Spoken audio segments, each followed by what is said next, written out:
She brought her baby in for a fever, and 12 hours later, a government van took her husband. 79 million people rely on Medicaid. Newborns, elders, disabled folks, trans teens.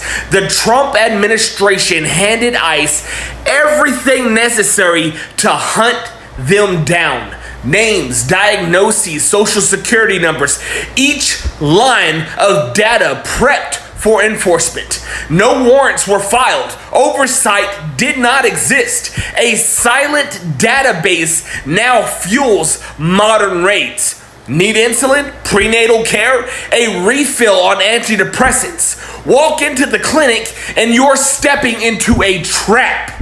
Mixed status households, undocumented neighbors. Once the intake form is signed, your name becomes a target. A few days later, someone's chair at the table stays empty. Not from illness, but because the government made them vanish. This is not care. Surveillance dressed in scrubs hides behind the desk. Legal experts warn it violates HIPAA protections. Civil rights organizations have filed suit. 20 state governments are suing. Despite that, the data flows. Monday through Friday, 9 to 5 until September.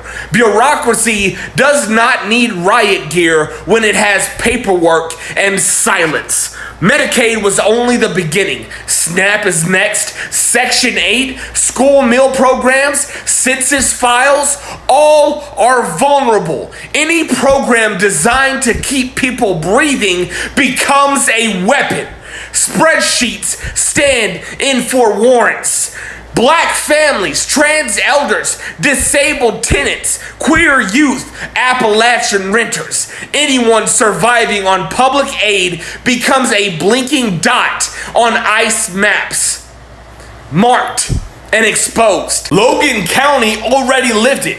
Agents raided the trailer park behind Old Dollar General, claimed it was about benefits fraud. Four families taken. One third grader never came back. The school quietly erased his name from the list. They'll call it efficiency. Bureaucrats will speak of integrity and oversight. Beneath the polished language lies a purge. No sirens sound, no flashbangs explode. A clipboard arrives and another life disappears into silence. Hospitals remain still. Nonprofits avoid confrontation. Politicians post infographics while the raids continue. Revolution does not knock. First, it starts the moment we stop complying. Clinics must rebel. Nurses can erase records. Neighbors need to pass the warning before it's too late. Tech workers should crash the systems. Communities have to refuse cooperation. That's what resistance looks like. Systems do not drift towards justice. Power consolidates. Resistance gets crushed.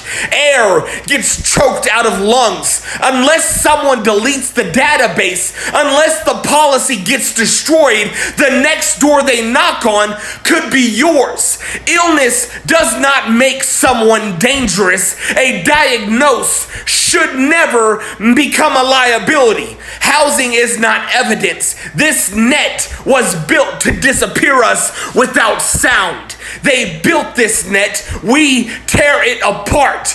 We are fights back. We've got the tactics. Distribute meals during floods, host self-defense trainings, knock on doors that others won't. Hesitation is not an option.